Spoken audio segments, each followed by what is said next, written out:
Coming up on Tech News Weekly, Dan Moren of SixColors stops by to give us the lowdown on all the stuff Apple announced this week.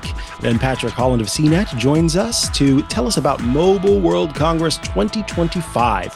Before I round things out with two AI stories you won't want to miss. Stay tuned for Tech News Weekly. Podcasts you love. From people you trust. This is Twit. This is Tech News Weekly. With me, Mikah Sargent, episode 377, recorded Thursday, March 6th, 2025. MWC 2025, Marvelous Mobile Tech. Hello and welcome to Tech News Weekly, the show where every week we talk to and about the people making and breaking that tech news. I am your host, Mikah Sargent, and today we are kicking things off with a conversation about what was in the air this week as Apple made its announcements, because not all the announcements came out in time for our early in the week shows that cover Apple. Some hit the waves afterwards. So joining us to tell us all about it is Dan Moren. Welcome back to the show, Dan. It's good to be here, Micah. Something must have happened with Apple. Otherwise, you didn't break the glass to pull me out of emergency. Exactly. So, Dan, I was hoping we could start by talking about the stuff that was announced earlier in the week, which is the new iPad Air and the new iPad, and kind of what Apple announced with that. There has been some interesting conversation surrounding where the iPad no name falls into the scope of things and where the iPad Air does versus the iPad Pro. So could you start by telling us what exactly was announced? And I think importantly, something that you said to me earlier this week, which is the perhaps short time period between the last update and this one. Yeah. So there's two products, right? So we're talking about the iPad Air and the, what'd you call it? The no-name iPad? I like that. They should use that. iPad no-name. Base level iPad, entry-level iPad, 349 iPad, whatever you want to call it. That product, the 349 iPad, had not been updated in quite some time. I think October 2022 was the last time. So there'd been a long time between that, as often happens with Apple's lower cost products, right? I mean, we just saw the iPhone 16e got introduced a few weeks back. It had been a few years since the iPhone SE, the Mac Mini, famously only gets updated every once in a while. So it's not surprising that they wait a long time between updating this sort of base level product. The iPad Air, on the other hand, had been revamped fairly recently, I believe May of last year. So just about 9 months since its last overhaul, which was a little surprising. It got an M2 processor at that point, and so it was pretty much up with the state of the art. But Apple decided to rev it anyways here, and we got to a surprise to many, an M3 processor in the mix. Now, what makes this a little bit strange is for those of us who watch the industry, the M3 is built on this older process, and a lot of people had sort of, done the analysis and said this is kind of a dead end for how the chips are actually built. It's just a very inefficient process. It didn't work very well, and it had quickly been supplanted by the M4 process, which uses the same nanometer process, but it's just more efficient and better, just better overall for Apple and its cost curves. So it was a bit of a surprise to see the M3 roll out here. But it also makes sense because the iPad Air is sort of the mid-range, right? It's, I think, what many people think of as quote-unquote the iPad. Mm-hmm. It has neither the super high price tag and all the bells and whistles of the Pro, but it's a little better spec'd than the base level 349 iPad. So having it slot in there at the M3 makes a lot of sense, I think. It is certainly faster. Notably, I think a lot of Apple's materials compare it to the M1, which obviously is not the most recent generation of chip, but perhaps has slightly better or at least more clear advantages. Yeah. Yes, right. So that's mainly what we saw here was that revision here is that it added that M3 processor. We did also see that Apple revamped some accessories. They revamped the Magic Keyboard that goes with that model of iPad Air. And then obviously we mentioned the base level iPad as well. These are not product updates that are going to set the world on fire. Again, this is kind of Apple holding down its low end and mid-range performance. I think it's interesting they rev this after just 9 months, but I guess it was ready to go, and that's when you roll it out.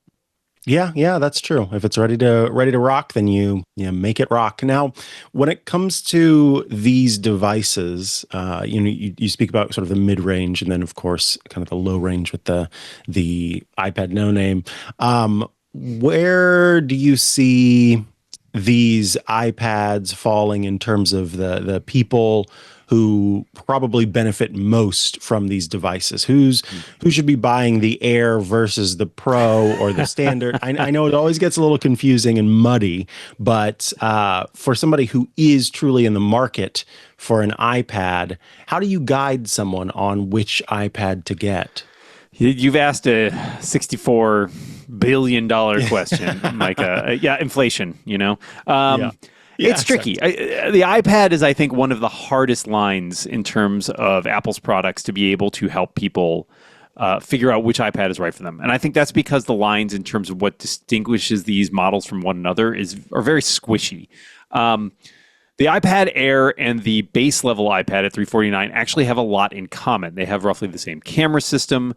They've got the same sort of USB-C ports. The major differentiators in there are, obviously the processor, which we discussed. The new revised base level iPad has an A16 processor, which is a few years old at this point. It is the processor that ran the iPhone 14 Pro line and the iPhone 15 line.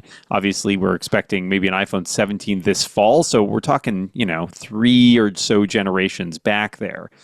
That said, Apple's processors are all really good. If there's one thing we've learned in the Apple Silicon era, it's that their tech in chips has a lot of longevity to it. So you don't necessarily run into these situations where it can't do things. The one major exception this time around is that base level iPad and its A16 processor are not compatible with Apple Intelligence.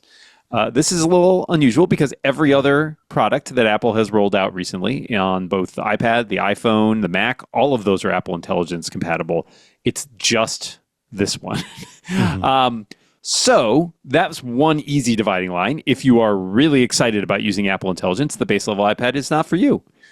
Some people find the selling point to not have Apple Intelligence. Yeah. I'm going to let you make that decision. You can always turn it off if you buy a more expensive iPad. It's fine. The base level iPad also only comes in one size. It's just that now, I believe what they're calling now 11-inch display, even though it's slightly under 11 inches, whereas both the Air and the Pro come in both 11-inch and 13-inch flavors. So if you're looking for a larger iPad, that's automatically going to bump you up to the iPad Air. Beyond that, I don't know. The Air and the base level iPad in particular, I think, are very close in terms of what they offer. The Air also has a better screen somewhat. But it's very squishy. Like you said, it's hard to go in with just somebody and say, like, this is what are you looking for? I do think that Apple Intelligence thing is a key differentiator. I think the other thing that might be important for a lot of people is accessory compatibility. Because both the iPad Air and the iPad Pro offer a Magic Keyboard version that is compatible with their respective devices. And those are the keyboards that Apple has where it includes, both a trackpad and a keyboard. The base level iPad uses the keyboard. I want to say the Magic Keyboard Folio. I love their product names. They're so good. That one's a little bit different. It is a two-part thing where you attach sort of like a kickstandy part to the back, and then it has like a section that kind of folds out. But it also has a trackpad. It's just a slightly different machine with a different way of like hinge design and all that. That could be a differentiator. The pencil versions that work with them, they both work with the USB-C pencil that was introduced a few years back. But you can also get if you want the magnetic attaching pencil, you need to go up to the Air. Otherwise, you're kind of stuck with the one that connects with just a USB-C cable instead. The iPad Pro is, the high end. It's everything. It's got everything but the kitchen sink in there. It's got the best screen. It's got the best processor. It's got better sound. It's got better display. Like all of these things. It's the best, but it's also incredibly expensive, right? You're talking from the base level iPad, which starts at $349, to the Air, which starts at, I believe, $600. And then in order to go up to the Pro, you're talking about $1,000. So it's quite a big investment if you're going all the way up to Pro. You get a bunch of better, like I said, better cameras, better screen, better chip. Like, it's really got everything. But the question is, what is the utility of all these things? Unless you are really like putting your iPad to the test, it is harder to sort of figure out what is the use case for that $1,000. But it is certainly if you want no compromises, the iPad Pro is the one to get.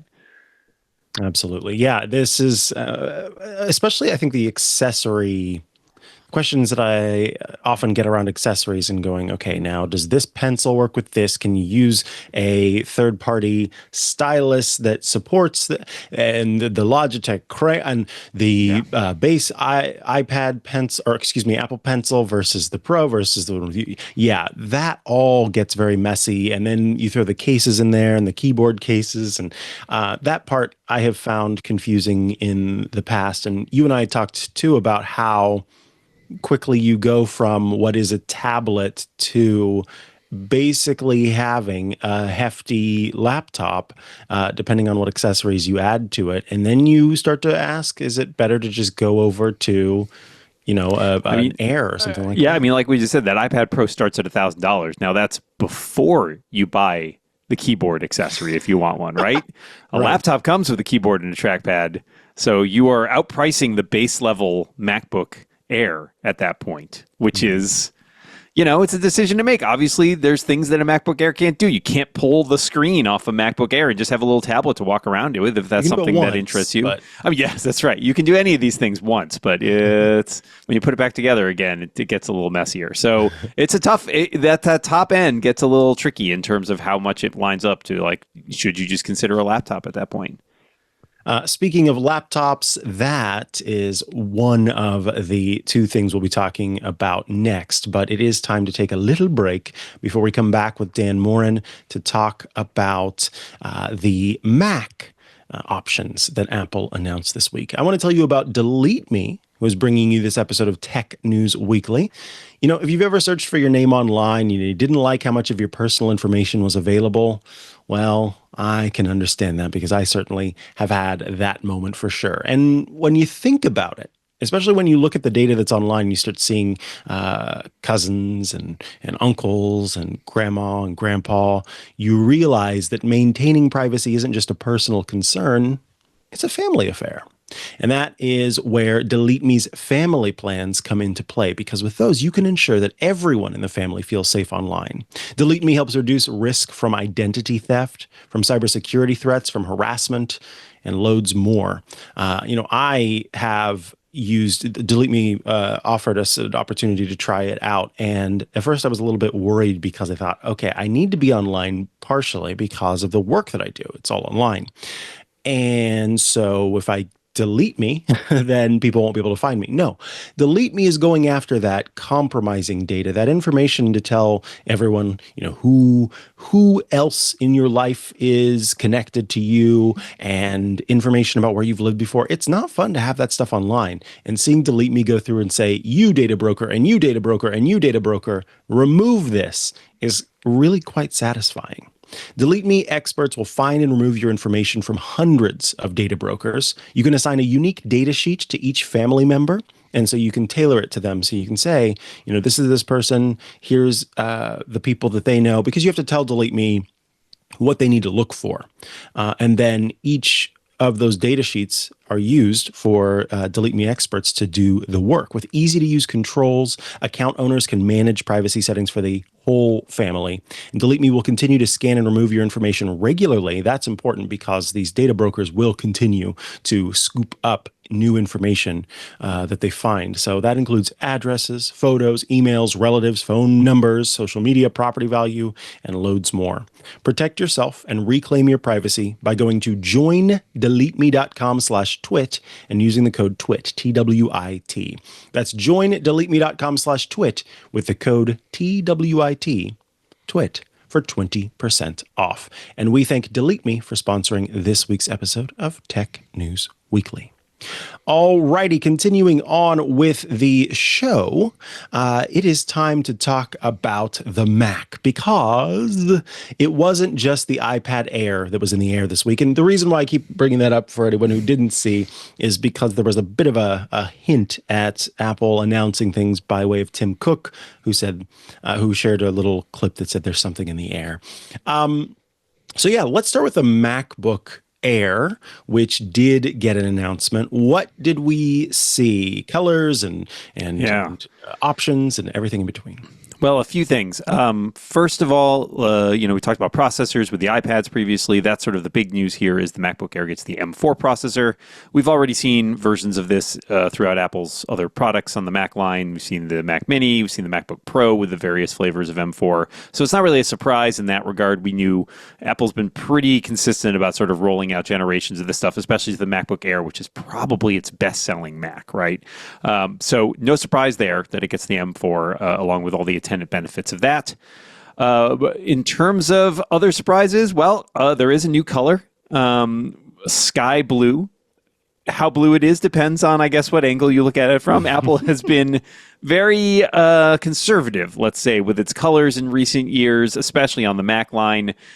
So this is now supplants, I want to say the space gray is now gone, I believe. You now have sky blue join silver, starlight, and midnight.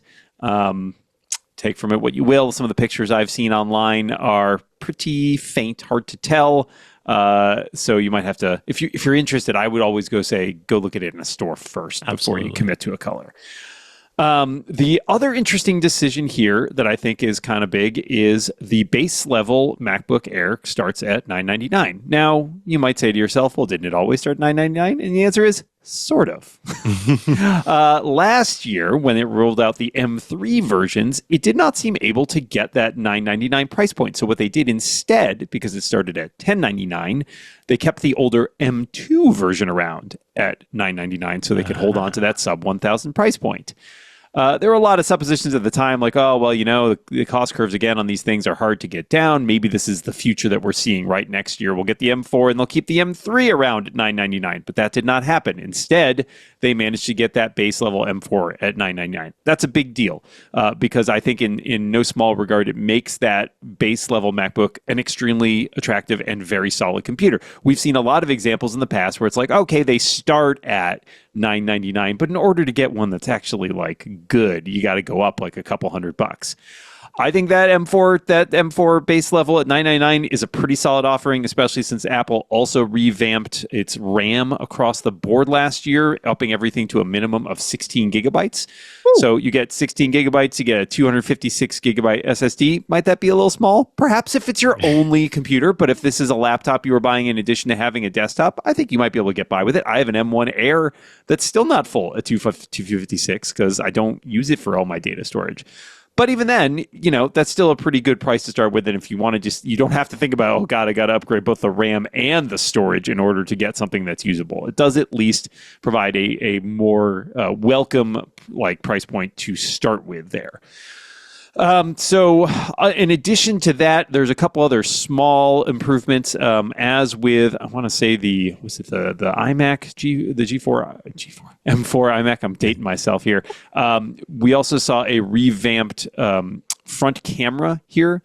This has been making its way across Apple's Mac lines. It's the center stage compatible, 12 megapixel, I want to say, that replaces the old 1080p front camera that was previously there. So it provides a little better image if you're doing video chatting and stuff like that, a little bit nicer there.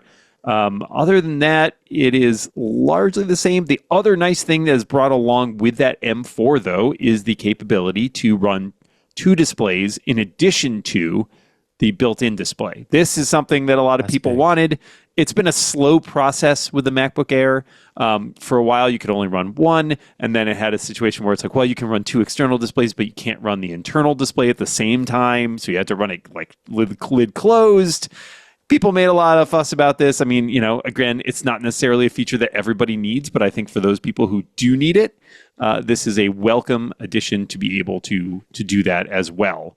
Beyond that, the other sort of nicety for those looking to maybe upgrade a little bit is there is a higher memory threshold. Previously, the M3 Air only went up to 24 gigabytes of RAM. You can now upgrade the M4 to 32 gigabytes of RAM, which is, again, pretty respectable if you're willing to pay for Apple's never cheap RAM costs. Yeah. So, yeah, overall, a pretty solid offering. I believe also that though that base level is the what we call the binned version of the M4 processor, which is to say it generally doesn't have as many, they take the ones with fewer good GPU cores, but it's still a 10-core CPU and 8-core GPU, which is pretty good. I mean, again, it's on par with the M3 from last year. You go up a little bit and you get that extra 2 cores of GPU if that's something you really need in your MacBook Air performance. I don't know that it's necessarily a huge differentiator for people, but there you go. And then, of course, there's the 15-inch versions as well. So, yeah, a pretty good MacBook Air lineup there as well. Absolutely, yeah. Now, with the MacBook Air, were there? So you mentioned kind of the main updates. Are we looking at the same port configuration, the same like Wi-Fi and Bluetooth, the same everything else, or did Apple make any changes as far as that goes? Yeah, as far as the wireless stuff goes, it's the same configuration you saw in last year's. It's the Wi-Fi 6E. Along with Bluetooth 5.3. They did improve the ports in that, though there are still just 2 ports in addition to the MagSafe ports. They are now Thunderbolt 4 ports that also work as USB-C ports. I believe previously they were Thunderbolt 3 ports, so this brings it into line with what Apple's offering on most of its other computers, including the MacBook Pros and the Mac Mini, etc. I actually think the Mac Mini might have 5s on some of them. Yeah, so I mean, there's a lot of stuff happening with Thunderbolt right now. It's currently getting constantly stepping up to the next version. But Thunderbolt 4 is a pretty fast peripheral connection, and it's, again, we're talking the base level Mac, right? They're not skimping on that there. Yeah, it's actually pretty good for giving it to the base level. Okay, so we saw a MacBook Air and the introduction of that new sort of breath of color. But it wasn't just the MacBook Air that was announced. Apple also, I think for some people, went, yay, finally. But the new Mac Studio was announced. Looks the same for sure. But what did we see there? Sky blue? No sky blue. If you want it, you can get it in any color you want as long as it is silver. Yeah, so the Mac Studio, which was a pretty surprising development when it first came out a few years ago, gets a major upgrade here. The Mac Studio comes in two main configurations, which is largely dependent on what chip you want with it. That base level $1,999 version comes with the M4 Max. That is the most, this is sort of, again, we got to break down the product line a little bit. That is the most powerful M4 that you can get in a laptop, for example. So the MacBook Pro goes with the M4, M4 Pro, or M4 Max chip.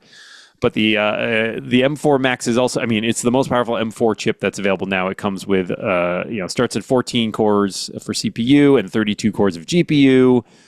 It is a pretty impressive device or chip. The Studio also starts at 36 gigabytes of RAM. Slightly odd number, but there you are, and is configurable up to 128 gigabytes of RAM, which is pretty respectable, and starts with a 512 gigabyte storage, configurable up to 8 terabytes. And we talked about displays a second ago. This can support up to 5 displays because it's now using Thunderbolt 5. Which is the 5 stands for 5 displays. 5, that's right. Number of displays is number it goes with.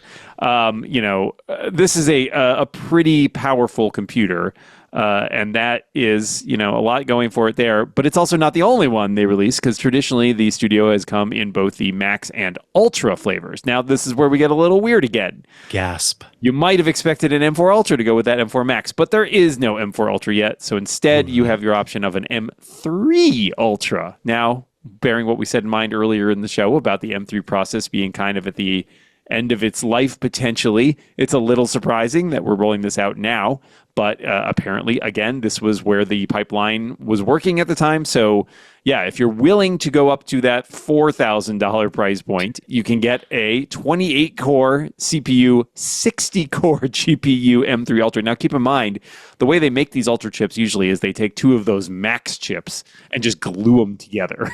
Yeah. So you're getting usually about twice the performance of those Max chips.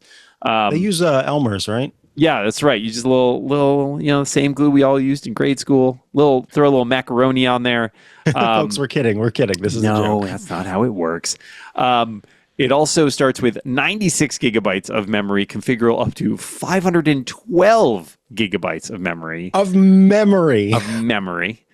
And up to base level 1 terabyte of storage, up to 16 terabytes of storage. Ooh, I am not going to price that out. I should price that out, what that 512, 16 terabyte costs, but I think there's too many zeros there. You want to take a crack at how many displays you can run off that thing? I'm going to go, the 5 no longer stands for 5, 8? 8 is correct. Woo! Simultaneous support for up to 8 displays, up to 6K, or 4 displays up to 8K.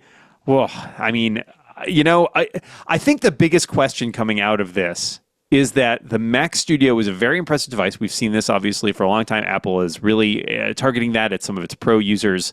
But you also might be forgiven for thinking, wait a second, don't they have a Mac Pro as well? The answer is yes, but it hasn't been updated in quite some time. So looking at something like this, you wonder, is the Mac Pro necessary? Is there a reason to have a Mac Pro? Could you, Dan? How could you say that? I can say it. I can say it with pride because I think that there are very, very few use cases. Mm-hmm. There are few. I'm not going to say there are none, but there are very few use cases where somebody probably needs what a Mac Pro can offer in addition.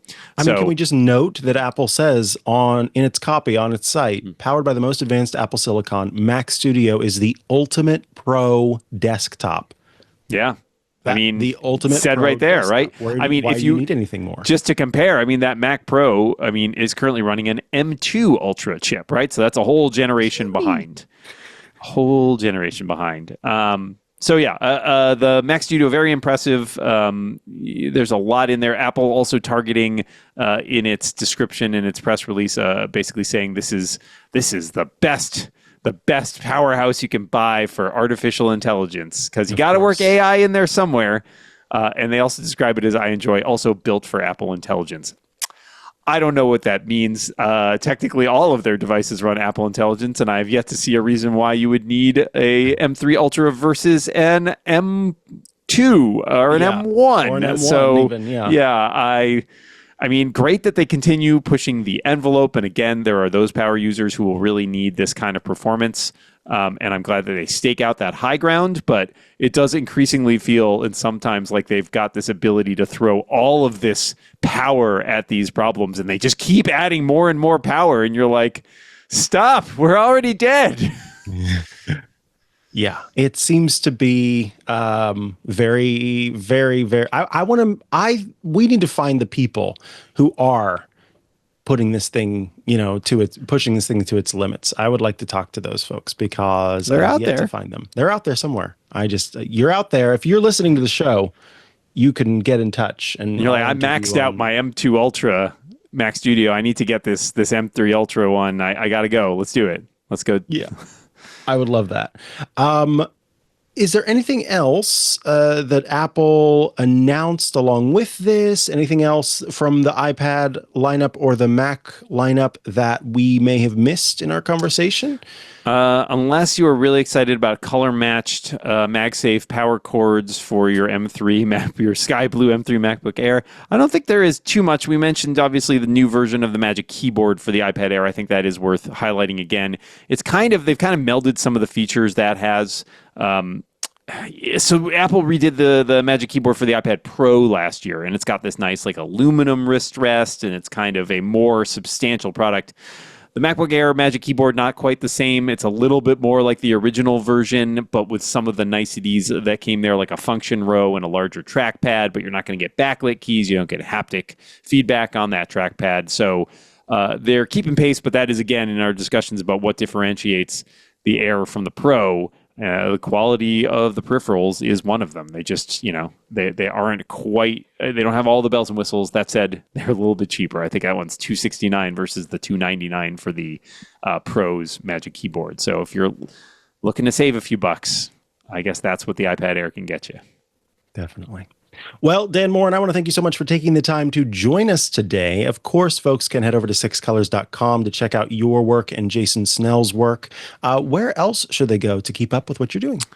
Well, I am on most social media networks. You can find me by searching for D. Moren, or some variant thereof. And my personal website is over at dmoren.com, where you can find links to all the podcasts I do, all the sites I write for, and my several books that I have written. Please go buy some books. Buy Dan's books. Thank you very much, Dan, and we will see you again soon. Thanks, Micah. Talk to you later. All righty, folks, we're going to take a quick break before we come back with what is to be learned about Mobile World Congress. That in just a moment. But first, let me tell you about Bitwarden, who are sponsoring this week's episode of Tech News Weekly. Bitwarden is the trusted leader in password, secrets, and passkey management. With more than 10 million users across 180 countries and more than 50,000 business customers worldwide, Bitwarden has entered 2025 as the essential security solution for organizations of all sizes. Consistently ranked number 1 in user satisfaction by G2 and recognized as a leader in Software Review's data quadrant, Bitwarden continues to protect businesses worldwide. Recently, Bitwarden announced the general availability of Bitwarden native mobile applications for iOS and Android. Key benefits of the native mobile apps include faster load. This is wonderful. You want native apps. They are going to work better. I'm so glad to hear this.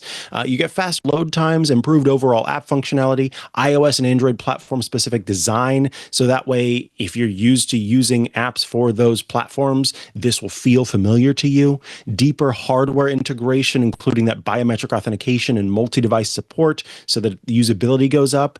You want those purpose-built apps, and having that functionality with your password manager is incredibly important. Additionally, Bitwarden has strengthened its password manager with SSH, addressing a critical security challenge where up to 90% of authorized SSH keys in large organizations go unused. This update centralizes cryptographic key management. So that way, you get secure storage, import, and generation of SSH keys directly within the Bitwarden vault to enhance workflows for developers and IT professionals and keep those keys from just being stored on the drive. What sets Bitwarden apart is that it prioritizes simplicity. Bitwarden's setup only takes a few minutes, and it supports importing from most password management solutions. By the way, if you're curious, the Bitwarden open source code can be inspected by anyone and is regularly audited by third-party experts. Your business deserves a cost-effective solution for enhanced online security. So see for yourself.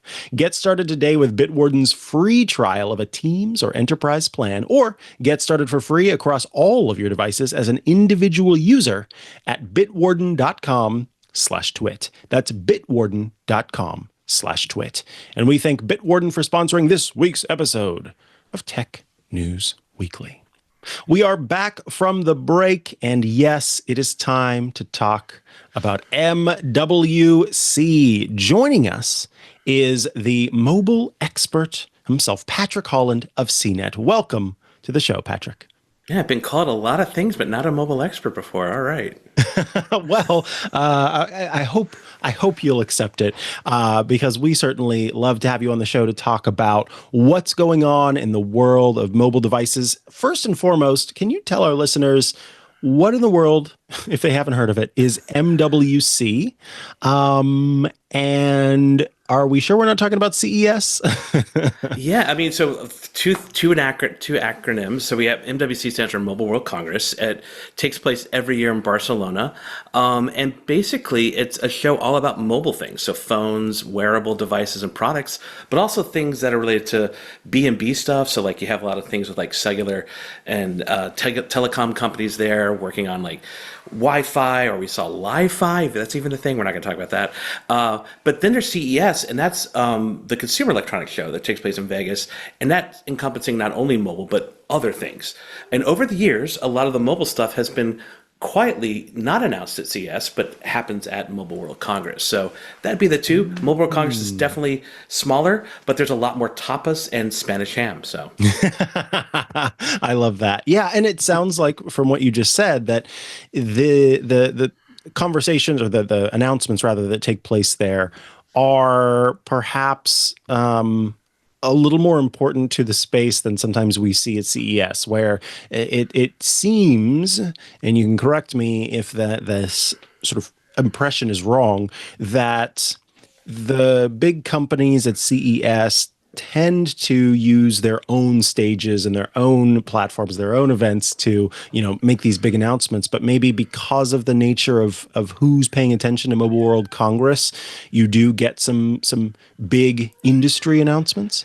Yeah, I think that's accurate. I think the big turning point was like during the pandemic, and I think there was 2021 where there wasn't really a show like CES, but there was like a virtual version, and all these companies were like Motorola or Samsung would announce their product like the week before or the week after, because what is virtual to someone who's not going there, and it became kind of very like philosophical, like what is CES? But I think nowadays with it, I think you're going to find at like something like Mobile World Congress, you have a company like Xiaomi, which is like the third largest maker of phones in the world. They're going to debut their big device. The Xiaomi 15 Ultra got debuted there, but they're also going to debut like show off their car section, and they have their dancing robotic dogs. So it's a better chance for these companies to show off what they can do, and they might get a little more press and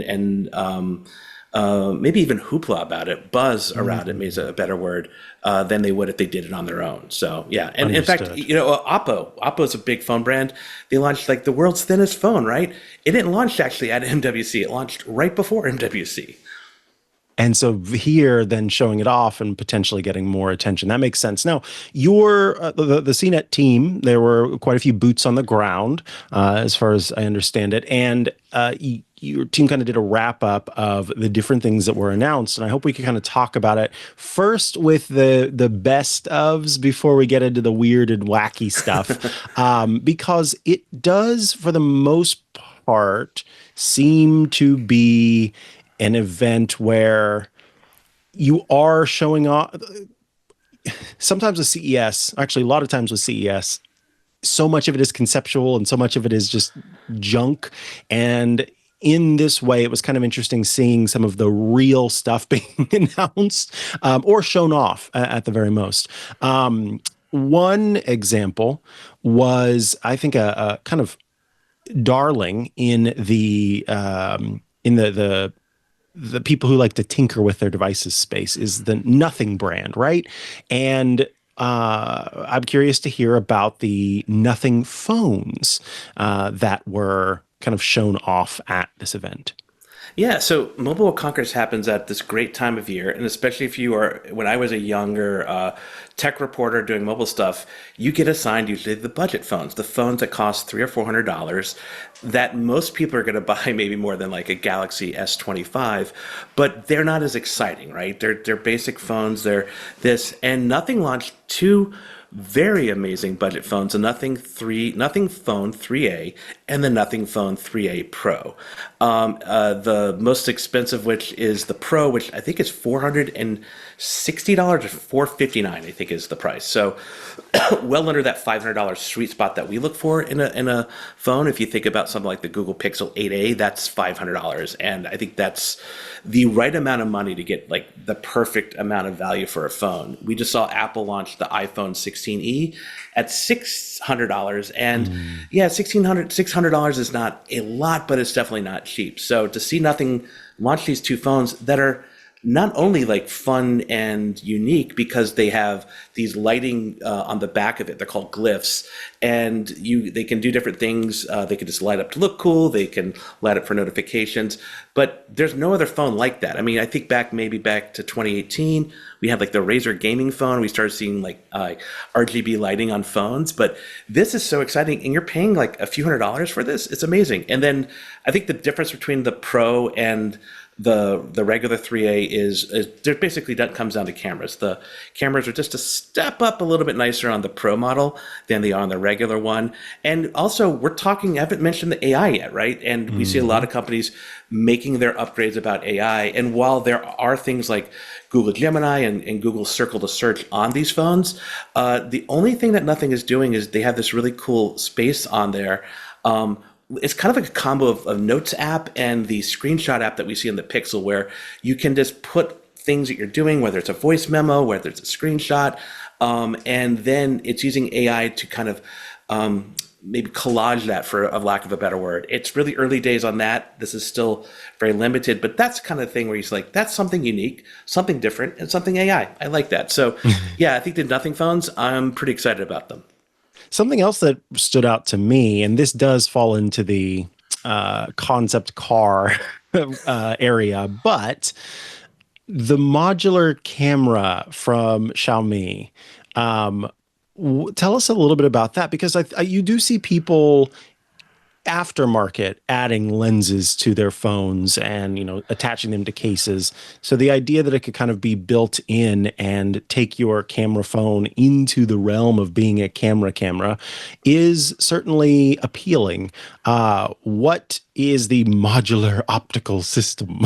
Absolutely. So whereas like the Nothing phone's kind of geared toward an affordable phone and giving you lots of great value, this is something completely different. This is aimed for someone who's a photographer, videographer. We know like content creators are constantly being given new features, whether it's the iPhone or Samsung, that this tend to takes things to another level. It's saying like, you know what, your phone can only be so big before you can not fit a bigger lens on it. But what if you could put a lens that's like a full-size lens and a larger image sensor? So that's give you much better like photos and video quality. And then what's creative about this one, they put it all in one package. It's just kind of like a lens with a sensor on the back of it. And then it magnetically attaches to the back of the phone. And they showed off the Xiaomi 15 phone with this on there. Now, if for all those like camera nerds out there who might be listening, this harkens back to 12 years ago. Sony did the exact same thing. They had the QX10 and the QX100, and there were these lenses, and they had these larger image sensors in there, and they didn't magnetically attach to the phone. They actually just physically clipped to the phone, and it would use like Bluetooth. So you see this tech that happened 12 years ago, and you kind of see the 2025 version. You're like, man, that's great. And then on top of it, like even the little lens they were showing off, the lens cap is magnetic and can also stick to the back of your phone, so you don't lose it. So it's pretty amazing. I don't know if it'll ever come out, though. Let's be honest about that. The concept is a concept, but a concept is a concept. It's a concept. Exactly. But, it's kind of like a proof of concept, too, because we saw some other companies do something like, we had Xiaomi in, I think, 2022 did something where they actually put a Leica lens on their 1-inch sensor. And we saw some other companies do that with their own concept this year. But this is kind of just a new thought, and I hope that maybe we see something come out of this. If it's not like a modular camera system, maybe we'll see something where it's an accessory for something that would be a modular system. Absolutely. Now let's move over, I think, a little more to the weird and wacky. The team also that wasn't weird enough for you? That wasn't weird enough for me, because the next thing is pretty weird. I was reminded my youngest brother for this past Christmas received he works outside part of the time, and he received a coat that has sort of built-in warming, and you can charge it. And the first thing I thought was, because I'm originally from Missouri, he's in Missouri still. We have very, very, very cold winters, just like Chicago. And the first thing I thought was, that's amazing. That's super cool. The second thing I thought was, I hope it's not a fire risk. And so now anytime I see clothes with electronics attached, the only thing I can think of is, how far is that from bursting into flames? One thing that was that the team showed off was this cyber jacket with LEDs. Like, tell us about. And of all the companies, from Anker, tell me about it. Yeah, okay, so Anker, if you're not familiar with Anker, they make a lot of accessories, right? A lot of charging accessories and things for phones and devices. They're much bigger than that. Now they have a sub-brand called Anker Solex like in solar. So what this is it's a jacket, a cloak, I don't know what you want to call it, and it has solar panels on it. And essentially, the power that's absorbed by these panels can charge a phone. That's essentially it. What they also did, though, is they didn't stop there. They put these like LED strips in it, and they gave it a hood. So as it's charging, it actually has this really cool looking blue LED light. And one of our teammates, Abrar Al-Hidi, had an eye. We're like, Abrar, did you become a Jedi? What's going on here? This looks so cool. She's like, no, I'm just charging my phone. And she was telling me that what's neat about the solar panels is they're flexible. So it's not like a rigid panel that you might see like for like a power brick or like a generator or something you put on your roof. So they've thought a little bit about this. Again, a concept, it might come out, it might not. It sounds like it's towards more the side of it might, but it looked really cool. Reminded me a little remember that Jacquard trucker jean jacket a few years ago? Yes. Yeah, I keep on thinking like, what if you combine the controls of that with the cool like cyberpunk of this, and then throw in your brother's heater, we're good, we're set. We're good to go. Yeah. Catch fire, right? Yes, that's the knock on wood moment. But see, and that's the thing with a brand such as Anchor, whose products I have used a bunch and that I've never had issues with, there I'm more likely to feel comfortable putting the polyester and the heated electronics next to each other versus, some random Amazon brand that I'm going, okay, is this going to be an issue? I think that's a good motto to live for your life, is to not put unknown brands with electronics and hot things on your body. Absolutely. Yeah. That's hopefully some advice everybody could take away. I found this other concept kind of interesting because, okay, this is an ongoing observation, I guess, that I've had, which is when you talk to people who know a thing or two about, who move toward the expert side of home media, home theater, home audio, home video, they really, truly 100% believe in their heart of hearts that everybody cares about video quality, even to like half of the extent that they do. And so they are going to, want to prioritize doing whatever they can to make the video look as good as it possibly can. Like, for example, if they have a projector in their home, they're going to close the windows and make sure that the room is dark. My experience, however, has been that the people who don't have that expertise or even anywhere near that expertise feel like Scrooge McDuck by simply just buying a projector in the first place and they'll blast that thing on like a pebbly wall. The windows will be all open. The sound is coming from this tiny little thing instead of, being connected to speakers. They don't care because they've got a projector on their wall. And so anytime I've said that, I'm like, I don't know. I don't think they care as much as you think they care. And this is anecdotal, of course, but it's like across the board that I've seen this. And anyway, they insist, no. I promise you, they do care. They want to. Okay. All of this is to say, I found this tiny little projector to be one of the most fascinating things that I could absolutely see some of these people I've talked about, going, oh, this is luxury. I've got a little projector in my pocket. I can set it up. We can all watch a little YouTube video together. Can you tell us about the little projector? Yeah, I mean, first of all, I fall in the latter camp where I had like the office projector and would put it on the wall and play like Mario Kart with my girlfriend. It's like, yes, this is the height of grand living. Was it great image quality? Heck no. But it's big. It's big and it's Mario Kart, and exactly. It was great. And I want to just double check the name of this because I don't want to say the wrong name. But basically, this is a projector that fits in the palm of your hand, and it's kind of like. It has like two hinges, so it's got kind of three parts to it. Kind of looks like a letter Z, and that's it. And then you turn it on, and you can attach it. And it's from a company called Azure Zip, AURZEN. It's called the Azure. That's why it's hard to pronounce. And that's why I wanted to make sure I got it at least slightly right. Yeah. But basically, this is a projector. It costs about $300. It will be something you can buy. And yeah, you don't even have to plug it in. What's great is it can actually just screencast from your phone or from your device, iOS or Android, from a Mac, and you can have it anywhere. So it just I think it's just about fun. And I like that because I think sometimes we get so serious about our gadgets and specs and what companies do, we forget about that. Now, I will say that it was pointed out to me that this has like a 90-minute battery life. So whatever you're watching, you might miss the end of your movie. And it also has a 720 resolution, which we will be a little bit nerds here and say that is a little low, especially for something as big as 80 inches. But they are talking about another version of it with a full HD resolution, and there's a magnetic accessory that can lengthen the battery life, so you're not limited to 90-minute movies. But yeah, I'm on board. I want one. I can't wait to have that thing in my backpack and just have fun. I mean, my goodness. To me, this is, it doesn't matter to me that it's 90 minutes because this is when you are with a group of friends and somebody's talking about some little clip from a show, and then you're all going, okay, gather around my tiny little phone. I can just be like, no, don't worry. I flip this out. We're sitting at the booth. You just project it on the wall really quick and everybody gets to watch it together. Or, your 45-minute Mario Kart session. I know that this is, wireless, but you get the idea. I think this is delightful, and it's absolutely on my list of things to purchase. I think it is a cool little idea that's good to hear, not just conceptual. Yeah, and by the way, you can plug things into it. That it's like, but you don't have to. Is what I'm trying to say. Got it. Okay, cool. Yeah. So it does have some inputs as well.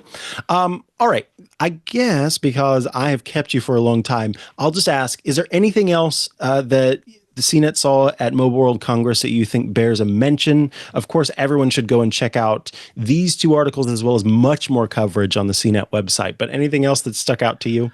Yeah, I'll just hit a couple things super fast. One is we're seeing a lot of like slim phones or skinny phones. Just curious about that, if people really want skinny phones, but seeing lots of concepts for that. There's a couple AI phones. There's one from a Korean company where it can learn your personality and basically make an AI clone assistant on your phone of you.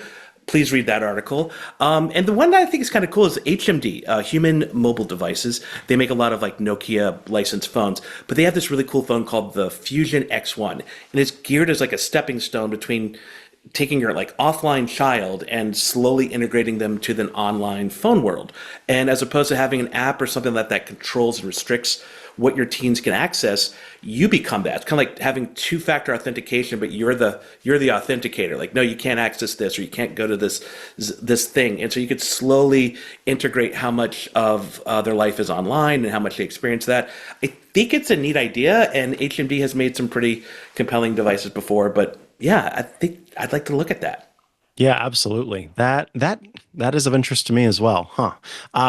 I want to thank you so much, Patrick Holland, for taking the time to join us today to tell us all about Mobile World Congress, to give us a little look at some of the stuff that was announced there.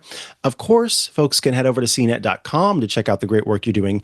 Is there anywhere else they can go to follow along with the work that you do?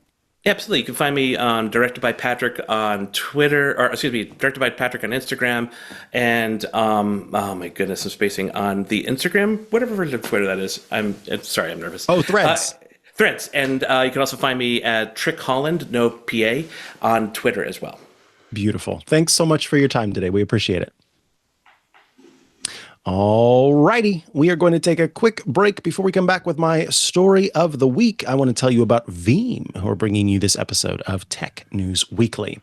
You've heard our rhyme at this point. Without your data, your customers' trust turns to digital dust. And that is why Veeam's data protection and ransomware recovery ensures that you can secure and restore your enterprise data wherever and whenever you need it, no matter what happens.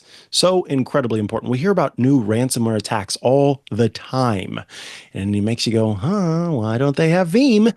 Well, turns out this is the good news. The word is getting out because it is the #1 global market leader in data resilience. In fact, Veeam is trusted by more than 77%, more than 3/4 of the Fortune 500 to keep their businesses running when digital disruptions like ransomware strike.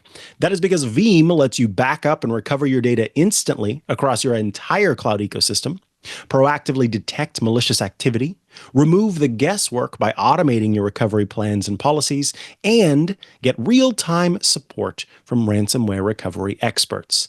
Data is the lifeblood of your business. So get data resilient with Veeam. Go to Veeam, Veeam.com to learn more. And we thank Veeam for sponsoring this week's episode of Tech News Weekly. All right, to round out the show, I have just a couple of stories of the week about some AI stuff that's going on. One thing that I wanted to talk about and kind of introduce to everybody and prepare everybody for is a change that is likely to be coming in iOS 18. The iOS 18.4 beta, I believe it's the second version that we're on at this point. And as these betas have been rolling out, of course, we've seen some new additions of artificial intelligence, but also Apple Intelligence features. And one of the features that appears to be coming is an AI-powered review summary for App Store reviews. Now, for those of you out there who use Amazon and maybe some other kind of online stores, you will probably be familiar with the AI generated summary of reviews. And that is because it's been on Amazon for a long time at this point, giving you kind of an oversight of what people have said and kind of where things stand out. Now, interestingly, from my kind of cursory glance through things, because I am currently running the second beta of iOS 18.4, I look at Amazon and its reviews. And one of the cool things, because I tend not to be a person who reads reviews of that nature, of people going and leaving reviews, because of the fact that most people aren't going to leave reviews. And so it tends to be the extremes that feel the need to do so or the want to do so. And so it's the 1-star reviews and the 5-star reviews that take up most of the space and have to do more with somebody being very unhappy or being blown away for their own particular reasons. And so reviews overall of that nature are something that I kind of ignore. However, an interesting thing about having kind of the summary of reviews of the overall is that on Amazon, you can look at the AI summary and you can see how it falls along the scope of kind of things that are typically brought up. So a lot of people say that they like this, this, and this about the product. But then Amazon summary goes on to say, this is what people watch out for. This is what people had an issue with, et cetera, et cetera. So I think that can be helpful because then you do get kind of, okay, when people are very unhappy with this thing, this is the thing they're very unhappy with. Now I can make an educated decision on whether this is the right product for me. In my, again, cursory look through maybe 8 to 10 apps, app listings and the summaries, I have yet to find anything negative in the review summary. And it's unclear to me as well what apps are getting this review summary and how Apple is choosing which ones are getting the review summary, So what I mean by that is I don't know if Apple is still kind of processing and working through which apps are getting it and which aren't. And eventually, it'll get through the whole list. But my experience has been that it's mostly the well-known apps that are 4.5 or 5 stars, 4.5 to 5 stars, I should say, that get this review summary. And so you're getting just complete positive. The example that was provided in the Macworld article shows the ChatGPT app. It says users say the app is helpful and convenient. They appreciate its ability to answer questions and its fast response times. They also praise its advanced voice mode. And I can tap on an app in the App Store, the United Airlines app, which I thought would be potentially one that would draw ire because people hope that leaving a review is going to help them get, their booking feedback or whatever. Well, first and foremost, the United Airlines app somehow has a 4.8 rating. That's curious, but this is the review summary. Users say the app is convenient for booking flights and other travel arrangements. They also appreciate the app's intuitive design and clear instructions. So overwhelmingly positive, and in that way, kind of surprising that those are the reviews that are kind of getting summarized. I will say, and I'm happy that I found one finally, because I thought about, the Sonos app. That's an app that's a little bit, it's divisive. So I see finally the first review summary that is actually showing a little bit of a negative. Users say the app is convenient and easy to use. They praise its sound quality and appreciate its customization options. A few users also like that it supports older products. However, a few users are frustrated with its performance. So I'm glad to see that there are some negative aspects in there. It'll be interesting to see how this develops over time, what a developer is able to do in terms of responding to these summaries, because as we know, Apple did introduce the ability for a developer to respond to individual reviews and provide feedback that way. So it will be, I'm curious to see if this is something that, if the summaries that are generated are based on old reviews, for example, that have negative things to say about a feature that is no longer part of the app, will that summary still show it? And if so, can the developer say, hey, I fixed this. Can we do something about that summarized review? What's it going to be? And by the way, dear listeners, speaking of App Store reviews, to those of you listening who very much love and adore this show, it would mean a lot to us if you headed over, particularly those of you who use Apple Podcasts or have access to Apple Podcasts, head over to the Apple Podcasts listing for Tech News Weekly, and frankly, for all of our shows, if you have the time, and at the very least, give some stars. But you can also leave an actual review as well. It would be very helpful to us across the board. So that would be a wonderful thing. And I wanted to mention that as it just came up into my mind as we're talking about App Store reviews. Perhaps the podcasts app will eventually get a review summary. Apple, of course, has been in trouble before for its summaries. When it came to summarizing news notifications, Apple later removed this feature, has yet to add it back, does do notification summaries for other things, but specifically does not do it for news apps.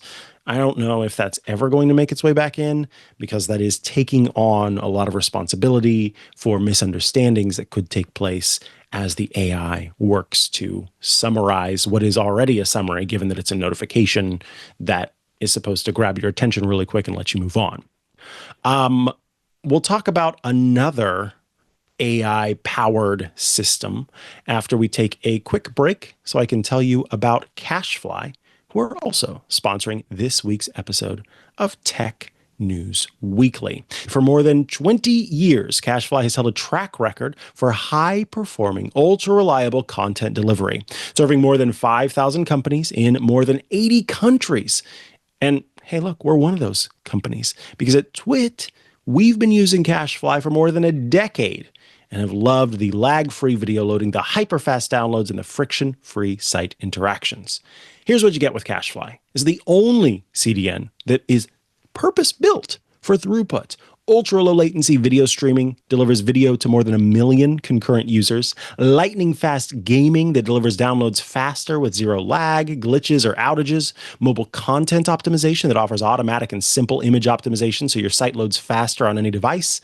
Plus flexible month-to-month billing for as long as needed, and discounts for fixed terms. You can design your contract when you switch to Cashfly. Cashfly has several exciting updates to announce as well, including SAML SSO. So Cashfly supports that security assertion markup language, SAML, for enhanced secure authentication and seamless SSO integration. So you can integrate your Cashfly login with your choice of identity management platforms such as Okta. Plus multiple origins script using path and extension filters. You can now easily enable multiple origins on a single device.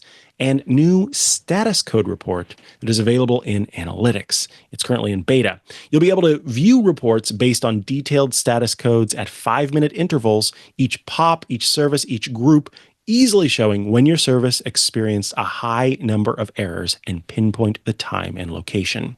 Cashfly delivers rich media content up to 158% faster than other major CDNs and allows you to shield your site content in its cloud, ensuring a 100% cache hit ratio.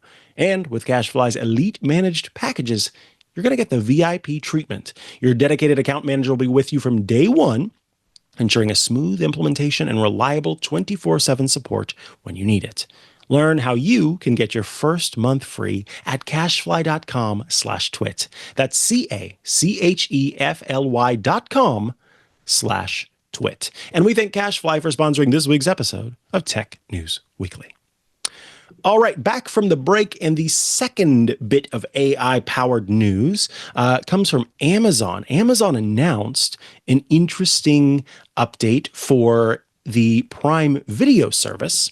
Amazon says that it is working on, and it has currently released a couple of examples of AI-powered dubbing. So licensed movies and TV series that would otherwise not receive dubbing, which of course is a very involved process. For folks maybe who've never watched anime, for example, dubbing is different from just, of course, applying captions to a show. And by that, actually, I guess I mean subtitles, because subtitles refer to translated captions, essentially. And so in certain content, subtitles may be the most you get, where a Spanish language film would have English captions or English subtitles or some other language, because it's expensive to dub, which is where an actor will record the translated lines and it will be timed to fit the film. So as many will, kind of, I guess, be familiar with in that way, you're watching a film, its original language is in a language you don't speak, and they've hired actors. Squid Game would be an example for a lot of people who watched that dubbed instead of in the original language, and had sort of English voice actors playing these different characters. Yeah, it's an expensive thing. You're hiring a whole new set of actors to play those roles, and it requires studio time and everything else. And so not every film is going to get that. And being able to use what they call AI-aided dubbing is, I think, a really interesting use of the technology. Now, of course, there is the argument to be made that perhaps those films would have eventually gotten dubbing, and so that does take the opportunity away from the voice actors. But I'd like to hope that this is coming to, some of these films that would otherwise not have received it. So there are 2 AI-aided dubbing languages that Amazon Prime is supporting at the moment: Latin American Spanish and English. And it's coming to 12 licensed movies and series. So Mi Mamá Laura, and then also Long Lost, which by my estimation and guess, Mi Mamá Laura is going to be the Spanish film that will have English AI caption or AI dubbing, and Long Lost would be an American film, an English film that would have Latin American Spanish dubbing. I want to read what Amazon has to say, because you may be going, why is it called AI-aided? Well, Amazon says this AI-aided pilot program is a hybrid approach to dubbing in which localization professionals collaborate with AI to ensure quality control. AI-aided processes like this one, which incorporate the right amount of human expertise, can enable localization for titles that would not otherwise be accessible for customers. It says features including subtitles, captions, audio descriptions, and dubbing are involved with the process of making it possible for people to enjoy this content. So I like the idea that this is going to be something that I'll suddenly have access to a whole bunch of new content that I wouldn't otherwise have, perhaps in a way that allows me to watch it. Because I know for me, watching something that is in a different language, I tend to like to watch it with the original language being played and then me reading the subtitles in English to understand what's being said. I did that in particular with Squid Game because the voices, the English voices, really shaped how I felt about those characters. And hearing their original voices kind of provided a different characterization for each of the actors. And I felt that it was an unfair thing to kind of let an English interpretation of the acting aspect of the dynamics of the voice, of the cadence, play into my perception of the character. But I'm curious how this AI-aided process could impact that or not impact that, and how much of it is simply just the languages themselves that are being translated and dubbed versus how much understanding the AI system will have of the visual nature of the show to perhaps see, tension in the neck and eye shape and movement and the way that the mouth is moving to kind of influence how a line is delivered. So there's a lot there that I think could be helped and hurt by something like this. So we'll just have to see. As I often say, we'll have to see how it plays out. In any case, Amazon is continuing to, according to the company, look at ways to add AI functionality to its Prime Video offerings, including giving folks better discovery features. That's one of the things that I've wanted to do. I almost wanted to feed some of the different AI applications all of the stuff that I watch, where Netflix tends to suggest things based on very basic concepts of the things that I enjoy. I want something that's so in depth of knowing exactly who I am and what I like to watch, and maybe make suggestions that I wouldn't expect I would enjoy, that suddenly I'm binging the entire show because of it. And so I think that that's also where this AI functionality can come into play and provide even for better experiences. So it's the Prime Video's version of this is called AI Topics. And so you can use that to stream content based on your interests and preferences. Folks, that's going to bring us to the end of this episode of Tech News Weekly. The show publishes every Thursday at twit.tv/TNW. Of course, you can head to that link to get the audio and video versions of the show and subscribe if you aren't already. If you'd like to get all of our shows and all of our content ad-free, can I invite you to join the club? twit.tv/clubtwit is where you go to sign up. It's $7 a month, but we do have a 2-week free trial available to you, so you can hop on board and join the club that way. Again, that's at twit.tv/clubtwit, just $7 a month after that 2-week free trial. Along with access to the ad-free versions of all of our content, you will also gain access to the Twit Plus bonus feed that has extra stuff you won't find anywhere else, behind the scenes, before the show, after the show, special Club Twit events get published there, access to the members-only Discord server, a fun place to go to chat with your fellow Club Twit members and also those of us here at Twit, and access to that little portion in your heart, that warm, fuzzy feeling, knowing that you're helping to support the work that we do here at Twit. If you'd like to follow me online, I'm at Mikah Sargent on many a social media network, or you can head to chihuahua.coffee, CHIHUA.coffee, where I've got links to the places I'm most active online.